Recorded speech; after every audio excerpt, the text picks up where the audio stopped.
Now let's discuss the adrenal glands. Well, these glands, they are associated with the kidneys, right? So they are located above the kidneys and they look like a cap over the kidneys. So if you see in the image, these adrenal glands, they look like a cap over the kidneys, right? So they are located above the kidneys, fitted like a cap. Now these adrenal glands, if you look at the anatomy of the adrenal glands, they have two regions. They have an outer region that we call as the cortex and the inner region that we call as the medulla. So we have outer portion that is the cortex and the inner portion that is the medulla. So we can call it as adrenal cortex and adrenal medulla respectively. Now if you see at the cortex region, the outer portion, you will see that it is surrounded by a layer, this fibrous layer which we call as the capsule, right? The adrenal cortex is surrounded by a fibrous layer that we call as the capsule. Now we will see why do we call the adrenal glands as the glands of emergency. Why do we call them so? Let's see. Well, when we talk about these glands, we are going to talk about the hormones obviously, right? So let's begin with the hormones that are secreted by the adrenal cortex, the outer portion of your adrenal gland.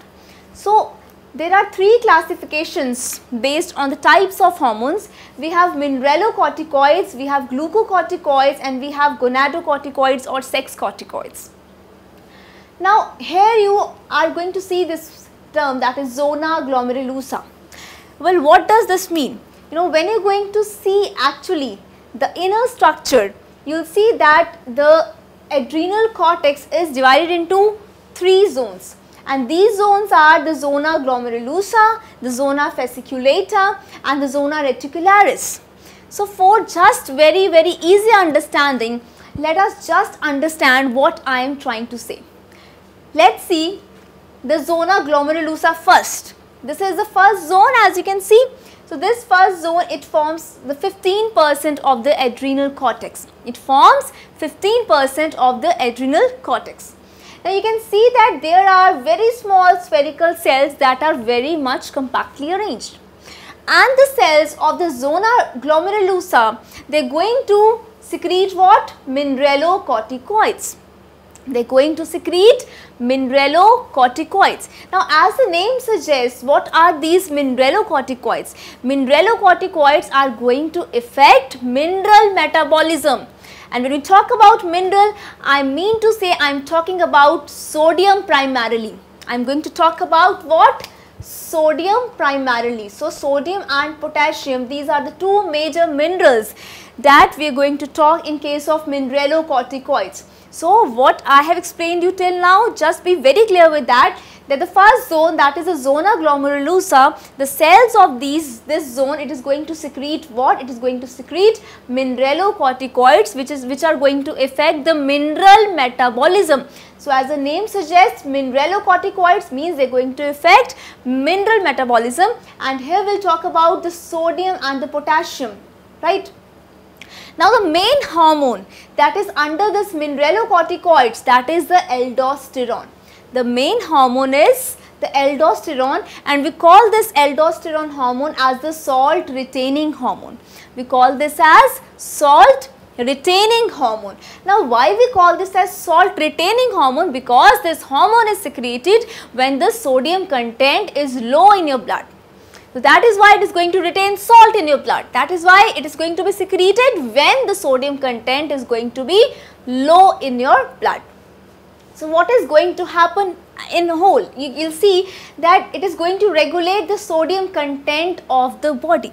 It is going to regulate the sodium content of the body because it targets the cells of the kidney. So it is going to stimulate the kidneys to release more sodium into the blood and to excrete more potassium. Potassium is going to be excreted out and sodium is going to be released into the bloodstream. So what is going to happen as a whole?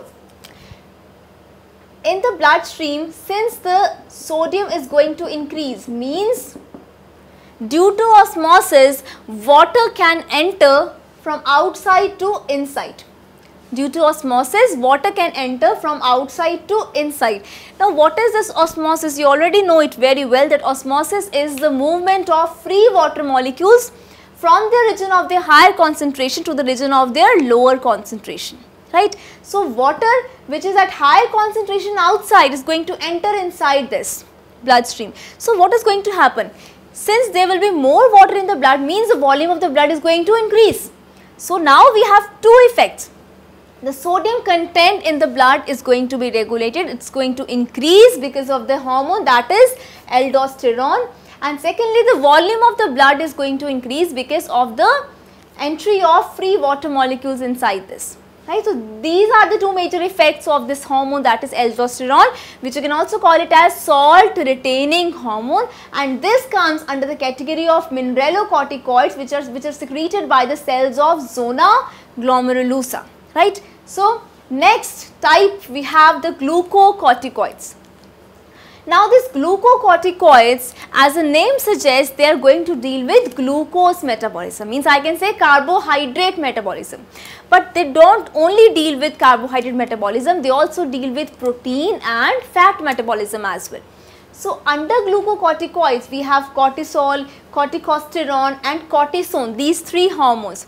But in major, the most abundant hormone secreted by by this zona fasciculata cells, right, that is the cortisol. So, remember that glucocorticoids, they are secreted by the second zone, that is zona fasciculata, right. We have zona fasciculata, and this zona fasciculata cells, they are, you can say, elongated, branched, and they secrete the glucocorticoids, and the major glucocorticoid is the cortisol. 95% it is the cortisol. So, most abundant hormone under the category of glucocorticoids is the cortisol hormone. Now, what are the effects of these glucocorticoids? Well, these glucocorticoids, they majorly increase the glucose content in your blood. So, when they are going to increase the glucose content in your blood, this is going to be an anti-insulin effect, because insulin does what? Insulin actually reduces that glucose content in your blood, it regulates that. But the glucocorticoids, they are going to increase the glucose content in your blood from non-carbohydrate sources, right. And what are those non-carbohydrate sources? They are the proteins, they are the fats, amino acids. So, from the non-carbohydrate sources, they are going to what? They are going to form glucose, and they are going to increase the glucose content in your blood, and this process by which we can have glucose from non-carbohydrate sources, the process is known as gluconeogenesis. The process is actually gluconeogenesis, means the increase in the glucose content by the metabolism of non-carbohydrate sources. Example is proteins and fats. So, the glucocorticoids, they are going to stimulate liver to form glucose from non-carbohydrate sources by the process that we call as gluconeogenesis. Now, this cortisol hormone, it has other effects also. Now, the other effects of the cortisol, one of the other effect of cortisol is that they actually decrease the lymphocytes in your blood. They increase the RBCs but decrease the lymphocyte in your blood. So, when the lymphocytes are decreased in your blood, right, and RBCs are increased in your blood, this is one of the major effect that is produced by this release of the hormone, that is cortisol. Now, this cortisol hormone is also known as anti-stress hormone. It is also known as anti-stress hormone. Why? Because it is secreted to deal with the stress situations in your body. So, when there are stress situations in the body, this hormone cortisol is released. That is why we call this hormone as an anti-stress hormone, right? It is what? It is an anti-stress hormone.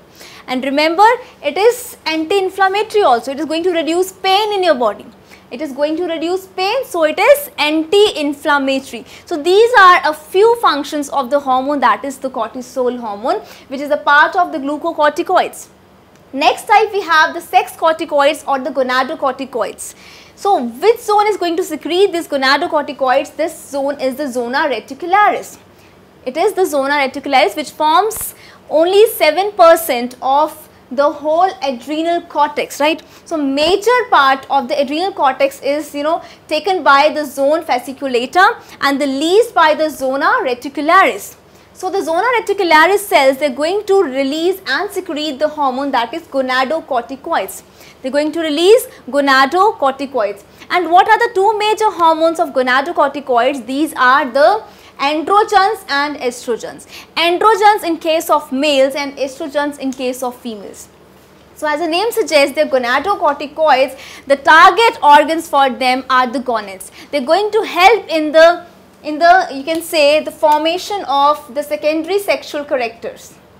They are going to help in the formation of secondary sexual characters in males and females, right? So androgens in case of males and estrogens in case of females, right? So remember that the sex is determined by the genes, right? But the development of the secondary sexual characters, which are going to differentiate between a male and a female, for that reason we need the secretion of these hormones by the adrenal glands. So it is not going to be mandatory that just because of the genes the baby will be a baby boy and the baby will be a baby girl, but the release of the hormones so that the secondary sexual characters are properly developed, it is equally very important. So these are the gonadocorticoids, that is androgens and the estrogens. Moving on to the inner substance, that is the medulla. We are going to deal with the adrenal medulla. Now the two major hormones of adrenal medulla are the adrenaline, that is epinephrine, and we have noradrenaline, that is norepinephrine. So the adrenaline hormone is known as emergency hormone. Why we call this as emergency hormone? Because it is secreted during emergency situations. For example, if you see a lion in front of you, what you are going to do? You are going to run very fast because you are scared, right? So in that case, you want to save your life. When you want to save your life, you are going to run fast. There is going to be, a more faster breathing rate, more faster heartbeat. So these situations are dealt with these emergency hormones, that is the adrenaline and the noradrenaline. What is the major difference between the actions of adrenaline and noradrenaline hormone? Well, you can just make out that the overall effect of the hormones is same. What is the major effect? These hormones regulate blood pressure under normal conditions, but noradrenaline is going to regulate blood pressure under normal conditions, but this adrenaline hormone is going to act during emergency situations. It is going to act during emergency situations. So these two hormones, they have you can say integrated effect. They actually closely relate their effect with the sympathetic nervous system of your body. So what are the effects of the sympathetic nervous system of your body? They are going to help in the involuntary movements. For example, the muscles of your heart. So that is under the control of the sympathetic nervous system of the body. So with the sympathetic nervous system, these adrenal glands, they are going to integrate their actions. How? They are going to secrete these hormones, that is adrenaline and noradrenaline. As I told you, adrenaline is the major emergency hormone. Why? Because it is going to deal with emergency situations, as I have given an example already. So if we talk about epinephrine and norepinephrine, that is adrenaline and noradrenaline, they have majorly the same type of effects, but adrenaline has greater effect on cardiac activity as compared to noradrenaline. But it produces weak constrictions of blood vessels. It produces weak constriction of blood vessels as compared to noradrenaline. But as a whole, the metabolic activity is quite higher in case of adrenaline than noradrenaline. So this hormone causes more higher metabolic activity as compared to noradrenaline. Now what does noradrenaline do? Let us just read this. It regulates blood pressure under normal conditions. It causes constriction of all blood vessels of the body, and it leads to increased activity of the heart. But remember, in this case, adrenaline has greater effect on the cardiac activity, on your heart, I mean to say. So there are no major differences, but the difference just lies between these 2 points. You can make out that this is released under emergency situation and this works under normal conditions. This adrenaline hormone has greater effect on cardiac activity as compared to noradrenaline. It shows weaker constriction of blood vessels, and here the constriction of blood vessels is quite more in case of noradrenaline, right. So this is just a slight difference between the action of these two hormones, that is adrenaline and noradrenaline, right. So as a whole, since the hormones of the adrenal gland, they are going to help us to cope up with the emergency situations, that is why we call these glands as the glands of emergency. We call these glands as glands of emergency. They have another name also, that is suprarenal glands. Why we call this as suprarenal glands? Because they are linked with which organ? You can see, just make out that they are linked with the kidneys. They are located above the kidneys, just like a cap over the kidneys. And that is why we call them as suprarenal glands also. So adrenal glands, suprarenal glands or glands of emergency, they are the names which correlate with the location, with the function, right. And remember that they have two portions. We have an outer cortex and we have inner medulla. They have different hormones that are secreted. We have different cells. We have discussed briefly about the three zones that are there, the zona glomerulosa, the zona fasciculata, the zona reticularis, and the types of hormones they secrete, right. And remember that this gland is known as the gland of emergency, and the hormone of this emergency hormone is what? This is the adrenaline hormone, which is secreted by what? The adrenal medulla, right. Just remember the names, because just remembering the names you can also make out the function or the action of these hormones that is going to be there inside our bodies when they are going to be secreted.